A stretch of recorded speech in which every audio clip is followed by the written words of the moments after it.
Un minuto nos separa de las 9 de la mañana. Les informamos de la inminente llegada de las vacunas a nuestro país. Primero que nada las de Sinovac, posteriormente las de AstraZeneca y Pfizer estarían entonces arribando a suelo nacional y en este momento, bueno, surgen dudas, recordamos algunos aspectos de las vacunas y para dialogar sobre todo esto recibimos al profesor Eduardo Savio, quien es coordinador del Comité de Inmunizaciones de la Asociación Panamericana de Infectología y exdirector de la Cátedra de Enfermedades Infecciosas de Facultad de Medicina de la Universidad de la República, un referente a quien acudimos muy seguido cada vez que podemos. Así que le damos la bienvenida. Buen día, Savio. Buen día, un gusto estar con ustedes. Bueno, ¿cómo ha recibido la noticia de que que el jueves aparentemente llegarían las primeras 200.000 vacunas a Uruguay, serían de Sinovac? ¿Qué le parece en cuanto a la cantidad y a los tiempos que estamos manejando? Bueno, en realidad es la primera buena noticia que recibimos desde que empezó la pandemia en ciertos aspectos, ¿verdad? Porque esto puede ser el inicio de la mitigación de la pandemia. Cuanto más gente se vacune mejor y en un largo tiempo por delante, quizás esto remita en todo el mundo. Es posible que sí, que estén llegando a fin de semana, tal como usted lo dice, y de repente debemos recordar que todas las vacunas que usted mencionó son eficaces, son seguras y realmente ya están demostrando en todo el mundo, porque ahora hay mucha experiencia de seguimiento, que son capaces de impedir mortalidad, que son capaces de impedir hospitalización de enfermos graves, que también protegen de formas leves a moderadas. Por lo tanto, son vacunas que van a permitir que la gente enferme menos. Mucho se ha hablado de la cantidad de vacunas en la primera etapa y cuándo vendrían la segunda etapa o la segunda dosis de las que requieren, ¿verdad? Como para decir, vamos a tener un calendario de vacunación efectivo. ¿Qué perspectivas hay con la información que tenemos de la cantidad que llegaría y del tiempo en que llegarían las vacunas? La cantidad la conocemos porque fue hecho público hace muchas semanas cuando se anunció que las vacunas llegarían en marzo. La periodicidad de los arribos es lo que desconocemos. Lo que conceptualmente es importante es que es deseable que la campaña sea realmente rápida y efectiva para no dejar espacios abiertos ni perder gente vacunada. Por tanto, le pongo un ejemplo. Por el mecanismo COVAX, cada uno de los 192 países que lo integran, nosotros también, va a recibir dosis para vacunar exactamente al 20% de la población. O sea que lo de AstraZeneca que envía COVAX va a dar para el 20%, pero no todo a la vez. Llega una partida, después llegará otra, es como un cronograma para el 2021. Por lo tanto, va a haber vacunas, va a haber con qué iniciar, luego definirán la periodicidad de los arribos al país de estas vacunas. Y recuerden además que justamente hoy lunes se están ya enviando todos los insumos a todos los vacunatorios del país para estar prontos a vacunar no bien se llegue, lo cual es una buena señal también. Savio, las autoridades habían pedido un esfuerzo más a la población, ¿no? Para bajar un poco la incidencia de casos y recibir las vacunas en el mejor estatus sanitario posible. Eso de alguna manera se vislumbraba hace una semana, 10 días y ahora de alguna manera se pierde un poco con el aumento de la positividad. ¿Cómo ve usted el contexto entonces en el que recibimos estas vacunas?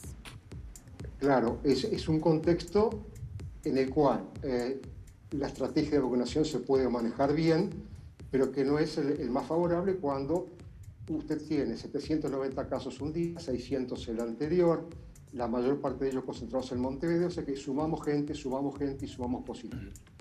Entonces, en ese escenario justamente, no solo urge la vacunación, porque lleva tiempo medir el impacto después de la misma, sino que urge que todos extrememos los cuidados que todos conocemos. La máscara correctamente usada y siempre tapando la nariz, porque si se engaña a usted y engaña al entorno, ¿verdad? Distanciamiento físico, alcohol, todo lo demás. Y eso, aún con vacunación mediante, lo vamos a mantener por todo el 2021, porque si no, no es eficaz. Recuerda que el virus no se va. Usted puede estar vacunado, pero el virus está en el ambiente. Eso ya lo demostró Israel claramente. Vacunaron ya a todos los mayores de 60 años y ahí cayó completamente lo que es internación, mortalidad, pacientes críticos, todo lo demás. Y se están infectando ahora los más jóvenes, que son los que aún no fueron vacunados. O sea, el virus se va desplazando de grupos poblacionales, entre los que ya están, digamos, resguardados y vacunados, a los que están desprotegidos porque carecen de vacunas. Por lo tanto, es una larga historia que recién comenzamos a vivir. Peor fue hace un año que empezaba la pandemia. Ahora empieza en parte a verse la chance de que esto remita, ¿verdad?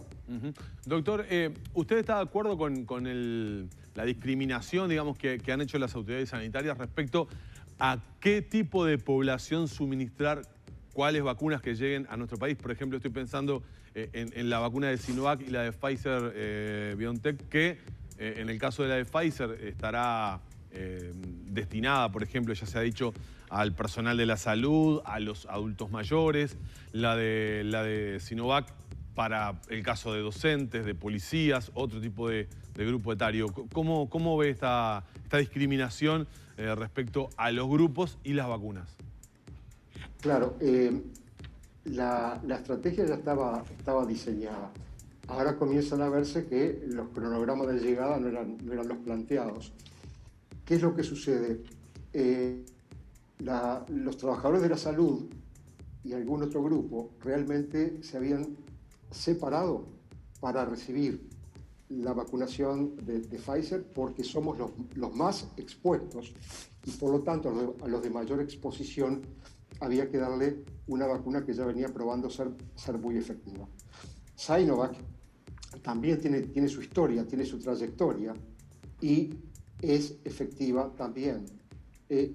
Simplemente que no había demostrado en los inicios el poder disminuir las formas mínimamente leves y por eso su eficacia en alguna medida era menor, pero cuando usted mira resultados finales es tan alta como con otras. Por lo tanto, está bien que se haga así y habrá que ver cuándo van llegando el resto de las vacunas, porque de repente seguramente no vamos a tener opción de elegir qué vacuna, pero yo me voy a dar la que me corresponde. Se va a suministrar según el tipo, el grupo de riesgo, población etaria que uno corresponde. Es decir, no vamos a tener la posibilidad de elegir, quiero esta o esta, es la que nos corresponda. Así parece ser, pero de todas maneras tiene que haber un margen para cierta vía de excepción. Por ejemplo, pacientes con antecedentes de reacciones anafilácticas severas, ya probadas, hiperalérgicos. Bueno, quizás cuando se anoten por la web haya un campo que pueda decir las comorbilidades y esa persona quizás sea seleccionada para recibir la vacuna X y no la vacuna Y. Siempre tiene que haber un margen de maniobra cuando uno aplica vacunas. Claro. Doctor, le quiero preguntar también por otro tema, porque este invierno pasado prácticamente no hablamos de enfermedades respiratorias, por ejemplo, debido a la influenza, es decir, el uso de mascarilla, el confinamiento que muchas personas lograron adoptar bajo aquel lema quédate en casa, ayudó a que enfermedades propias del invierno y de la época no estuvieran presentes. Eso fue algo bueno. También hay que recordar que se vacunó 1 millón de personas contra la gripe el año pasado, producto un poco también con el efecto psicológico del coronavirus. ¿Qué va a pasar con el tema campaña de vacunación antigripal? ¿Y qué periodo ventana debe existir, por ejemplo, para una persona que se le suministra las 2 dosis de la vacuna para el COVID-19 y que también quiere inmunizarse para la vacuna de la gripe? ¿Tiene que haber un periodo ventana? ¿Se la puede suministrar en el mismo acto? ¿Tiene que dejar un tiempo? Sí, muy buena su pregunta, porque la respuesta es que hasta el momento actual no se sabe qué tipo de interacciones podría haber o no entre vacuna antigripal y las vacunas anti-COVID. Eso no está dicho. Por lo tanto, lo que uno piensa es que debemos priorizar lo más grave, que es el COVID y vacunarnos, y luego, con los meses, iremos sabiendo si es compatible con la de gripe o no, y si nos vacunaremos contra la gripe o no este año.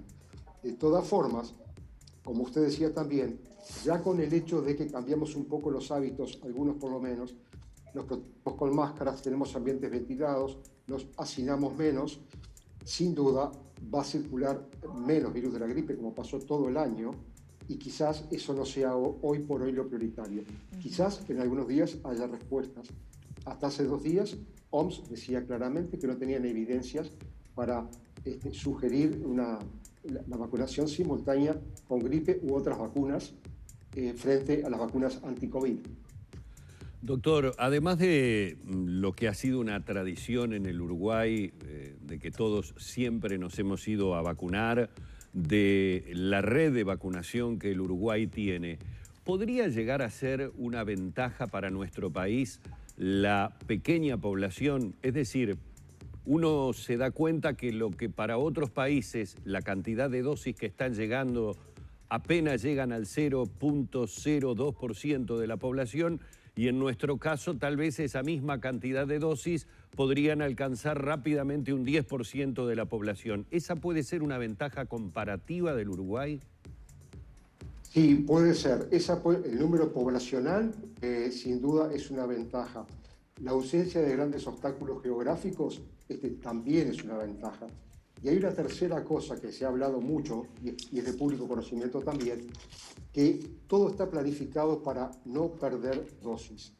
Esto es, a cada vacunatorio llegan por día las dosis indicadas para las personas que se van a vacunar, y de hecho, si hay 2 personas que desean, que no fueron, que no perdieron su lugar, se convoca de inmediato a otras 2 para no perder nada. Ya son lecciones aprendidas de lo que pasa en Latinoamérica, ¿verdad? Países que perdieron lotes y lotes de dosis por falta de logística adecuada, desperdicio de dosis por cargarlas mal, una cantidad de cosas. La vacunación en Latinoamérica es simbólica, excepto en Chile, claramente. En los demás países sí se ha iniciado la campaña, aparece la foto del primer vacunado, ¿no? Como siempre, pero después se avanza extremadamente lento. Yo diría que Chile está vacunando en una forma privilegiada en las Américas. Argentina va lento, pero está en marcha. Brasil va muy lento también. Y hay ciudades, hay 6 capitales federales, incluyendo Río de Janeiro, que ya suspendieron la vacunación por no tener dosis para dar. O sea, tenemos que estar atentos a todos y que nada nos sorprenda. Ya para cerrar, doctor, ¿qué pasa con las mutaciones del virus, ¿no? Porque también mucho se ha venido hablando de que la cepa sudafricana, la británica, no tendrían cobertura por estas vacunas. ¿Qué se sabe hasta ahora? ¿Qué incidencia podrían tener en nuestro país? Sí, de momento casi todos los gobiernos y los proveedores están indicando que no han podido demostrar aún un impacto importante que interfiera entre las vacunas disponibles y las variantes que hay muy numerosas. Pero eso es una posibilidad y es importantísimo porque las campañas de vacunación, una vez más, tienen que ser muy rápidas en el tiempo, con mucha velocidad y cubriendo a mucha gente. ¿Y por qué? Para cubrir el mayor grupo de población posible y hacer que las variantes emergentes no aparezcan y ocupen el lugar de otras. Ya hay países donde predomina la variante del Reino Unido, muy lejos del Reino Unido, y la variante sudafricana, que es la que más podría afectar algunas vacunas, también ya está saliendo de allí. O sea que la vacunación muy rápida, amplia y a todo el mundo es prioritaria, entre otras cosas, para evitar justamente el impacto futuro de las variantes de SARS, el coronavirus 2. Bien, muchísimas gracias por estos minutos, este diálogo con Arriba Gente. Bueno, estamos a las órdenes cuando quieran seguir conversando. Buenos días. Gracias. Siempre, bueno, dispuesto a las consultas que tenemos el doctor Eduardo Savio, así que cerramos por aquí esta entrevista.